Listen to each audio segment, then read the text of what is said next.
Welcome to EPG Pathshala. I am Dr. Iraj Parucha. I am Director of Bharati Vidyapeeth's Environment Institute in Pune. The module in this session is about India's Biodiversity Act, and it is part of the paper on environment and society. What are we going to address in this session? We need to understand what the Biodiversity Act and its background is about, to the conservation of biodiversity as well as its sustainable use. To begin with, we need to understand what biological diversity is about. And biodiversity is about all living things on Earth. It deals with plants and animals and ecosystems, natural ecosystems, as well as man-made ecosystems. So we also need to talk about cultivars and about the type of livestock breeds that we have in our country. This is what we intend to preserve in the long term in our country. We also need to understand what traditional knowledge means. And in understanding traditional knowledge, we need to express that this is the knowledge that local people hold across our country. The Act defines biodiversity as wild species as well as domestic diversity. And we need to understand that both these form the way in which people have to implement biological diversity at the grassroots level. If we go back into the history and the background of how all this emerged as a Biodiversity Act for our country, India signed the UN Convention on Biological Diversity way back in 1992. It took us 10 years to create this act, and the act therefore came about in 2002. We also need to understand that the act then needed various rules and regulations to be put into place so that this could be implemented. The Biodiversity Act, as we understand it, has several features which we need to look at. And the Act begins by saying that we need a National Biodiversity Authority. This has been established in Chennai. We also have to have state biodiversity boards, and very basically, at the local level, we need biodiversity management committees at both the village as well as municipal corporation levels. These are institutions for the future governance of biodiversity and bioresources at the very basic ground level. So this act regulates access to India's biological resources. It prevents people who are not Indians from using our resources for developing products of various types. And it also prevents results of research which we do in India to be transferred to other countries. This means we are bringing out that all these natural biodiversity resources are our sovereign right. The Act, as I said, also deals with intellectual property rights, the knowledge and the traditional use of bioresources which we have in our country in various communities. And therefore, it prevents the collection of bioresources without actually taking permission of the local authority. So therefore, you would need permission from the ground level of the BMC, and then the state biodiversity boards, and finally the National Biodiversity Authority.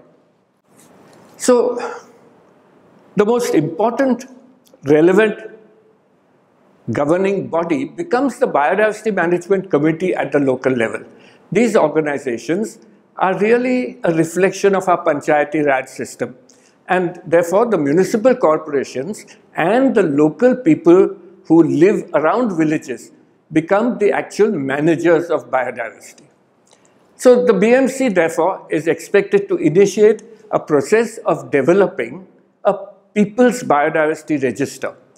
Once the People's Biodiversity Register is designed and made of all the local resources and all the knowledge that goes in hand with them, these people will then send this local biodiversity PBR back to the State Biodiversity Board.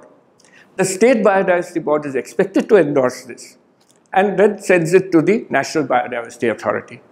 This list of locally known plants and animals, therefore, becomes, in a sense, their own property. Once the PBR is validated, this becomes a government document, a document for governance of bioresources.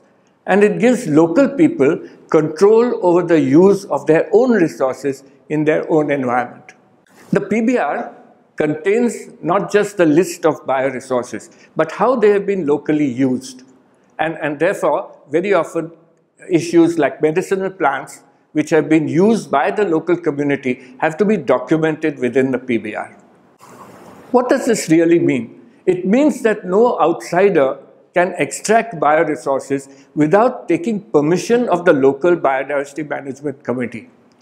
To do this, we have the ability to make a tool for access and benefit sharing of the products that could be commercially viable from the collection of these resources.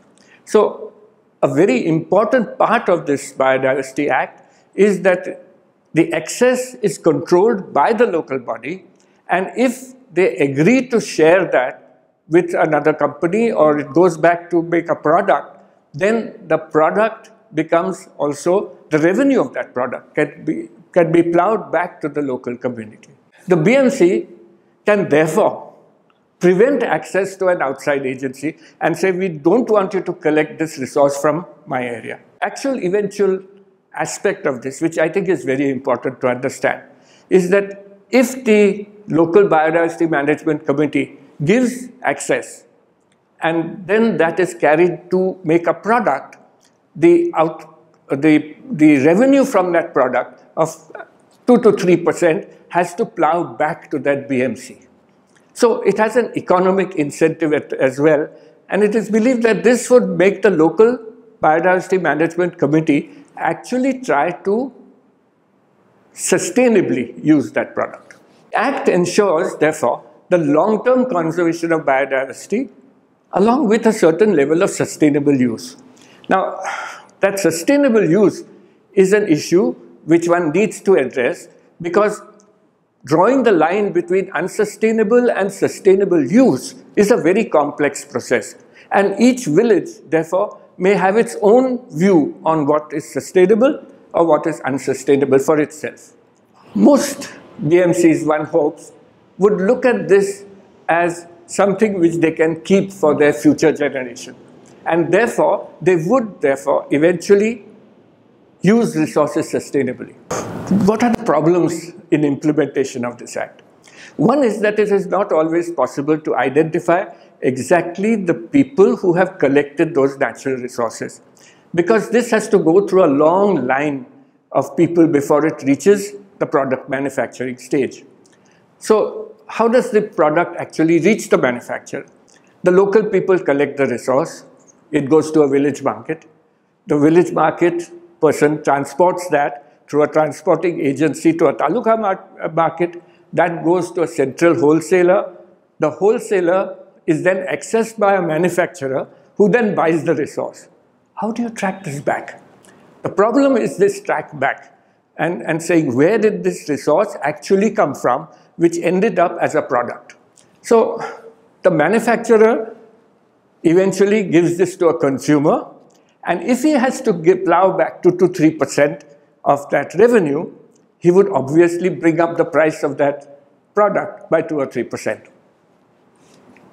So one also needs to appreciate that at each step of this chain, there is an added value given to that product.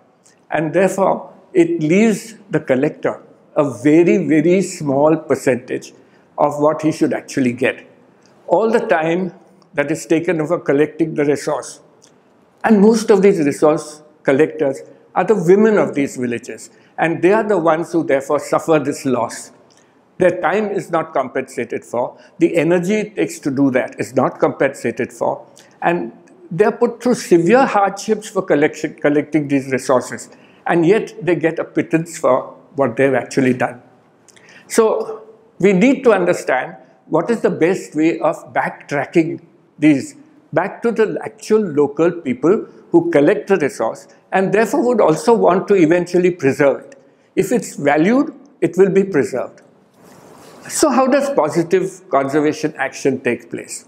The most important thing is understanding the roles of these different organizations. The Biodiversity Management Committee it is expected that the Biodiversity Management Committee does several things. Create the PBR, get the PBR validated. Sometimes the PBR creation would require inputs from a formal botanist or zoologist. The State Biodiversity Board is expected to support this kind of activity, and it does support this activity both financially as well as with people who are experts on botany or zoology. So finally, you have an ability to say which are the most important sites which are there around a particular area which require a better form of protection.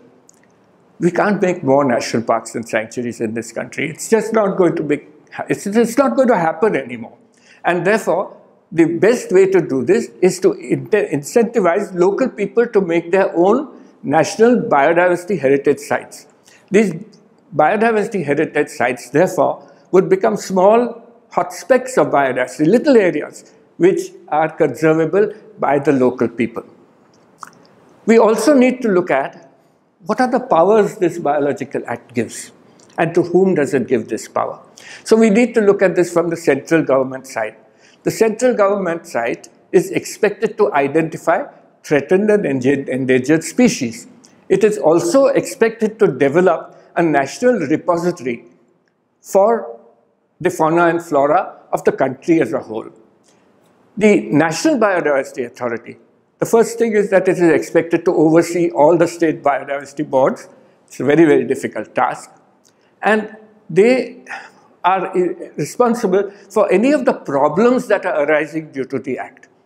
The second part of the power is given to the Biodiversity Management Committee. And we need to understand that this gives control over the excess for local resources, but it also gives various other issues.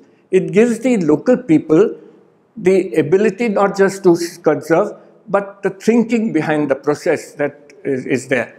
The People's Biodiversity Register that they create is the actual resource base for the State Biodiversity Board. So this is passing through various levels of governance. The State Biodiversity Board is also expected to maintain a database of the state's flora and fauna, as well as cultivars, as well as livestock breeds. And this then becomes their document, which then transfers up to the National Biodiversity Authority. What does this do? This prevents illegal, unauthorized extraction of resources. And this is where the actual crux lies. How do you punish offenders? And this punishment for offenders is something that gradually will grow as the Biodiversity Act matures. I would really recommend that you understand this act very, very carefully. And it's a very, very powerful act. It's something that can actually change our whole natural resource base, give power to the local people who actually need this resource, who have used it traditionally over long periods of time, from one generation to another. And this is something that I hope will happen through this whole act. If we compare this act to the other acts that we have had in India, let's take, for example, the Wildlife Protection Act. The Wildlife Protection Act expects that the government will protect biodiversity within its national parks and sanctuaries. This does not extend to other types of land use. It does not look at human-dominated landscapes in which there is enormous biodiversity as well, both cultivars, livestock, but also wildlife. And this, therefore, is a very important gap in the Wildlife Protection Act. There are other acts also. The Forest Conservation Act, for example, is in a sense something that the government is expected to do, and it becomes a sort of government response to trying to conserve biodiversity. The Forest People's Rights Act hands this over to people without actually saying how they can do it at the ground level. This act will do that. And therefore, it is something that we need to understand how this will be made to happen. So how does positive conservation action take place? Any individual who wishes to use a resource or develop a marketable product has to fill a prescribed form. This form is developed by the National Biodiversity Authority and can be accessed through state biodiversity boards. This also applies to research projects. And if you need to do research, you would have to go to the state biodiversity board, fill the form, and say, this is what I want to do. You also have to ensure whether that is for just purposes of research or whether this is going to finally end up into a product. So this is what we need to understand. How are we going to be able to legislate research programs? Some researchers feel that this is very restrictive, but it will add actually to the way in which their research outputs can actually be utilized at the ground level. If we look at the Convention on Biological Diversity, we find that one of the first things that it talks about is the sovereignty, the national sovereignty of bioresources. And this is what our Act actually has implemented. Therefore, if a foreign agency wants to do a research project or develop a product from that research project, then they would have to take very special permission directly from the National Biodiversity Authority. A very important part of the BMC's function is to clearly make known what are the traditional users' rights and the traditional knowledge systems that they own. This is their knowledge, and therefore they have rights to even the knowledge that they have within their own communities.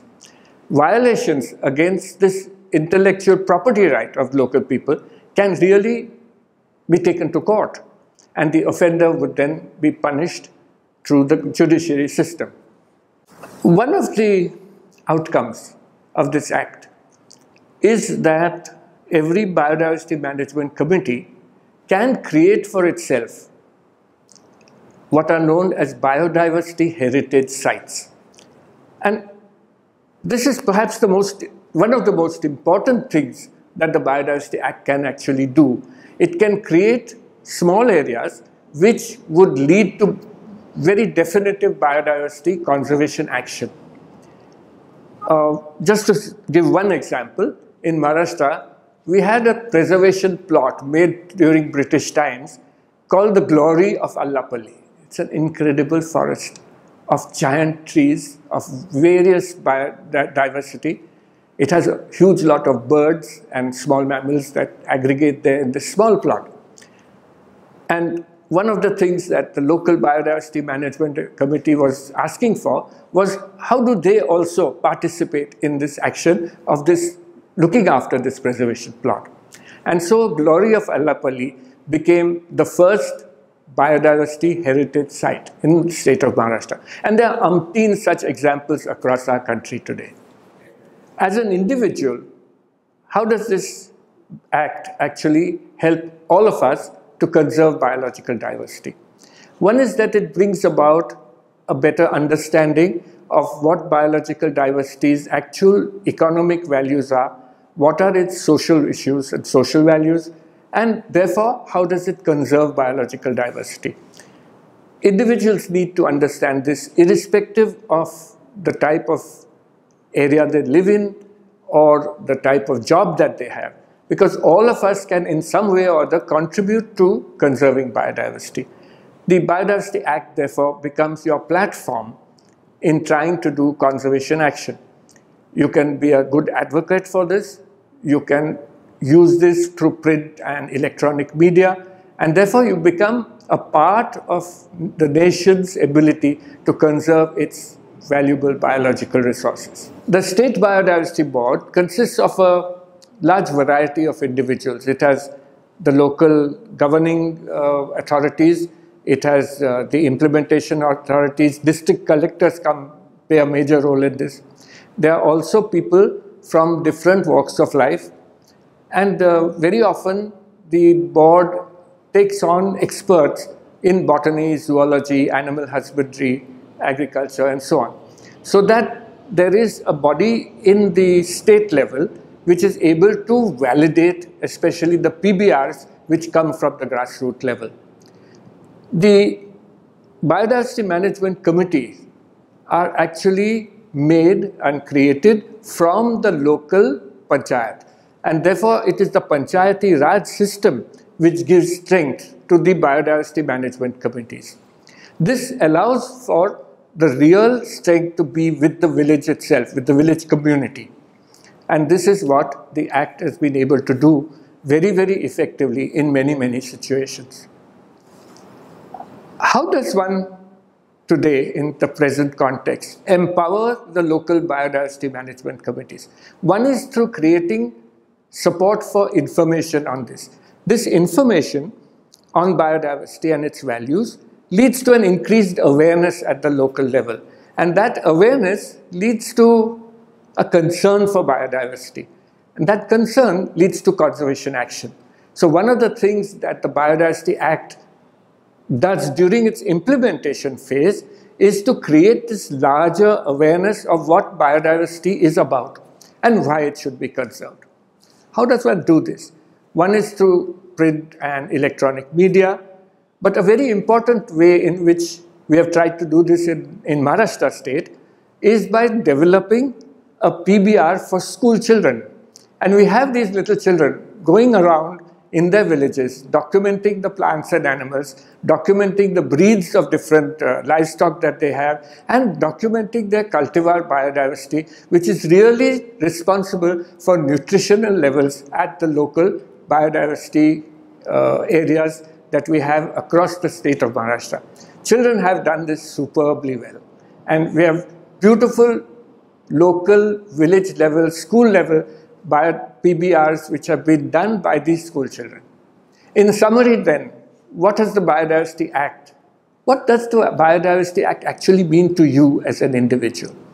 It means that you today, by looking through the Act, begins to understand how resources are to be conserved in future and how you can use them at a sustainable level. This is what the actual outcome of the Act should be for you as an individual. Also, that there has to be a realization that this has to pass through many levels of governance. It comes from the Ministry of Environment and Forest, it comes from the National Biodiversity Authority, it comes to the state biodiversity boards in all our states in India. It moves down then to local bodies such as the municipal corporations as well as the local village biodiversity management committees. Finally, it comes to people.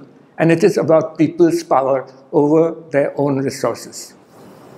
As I said, we would think that the best way to look at this is to actually go through in detail the Biodiversity Act of 2002, as well as understand its local rules and regulations. And there is also a need for a film which you could visualize and say, actually, how does this work out in the field? So let's see a small video film now on how the Biological Diversity Act actually works.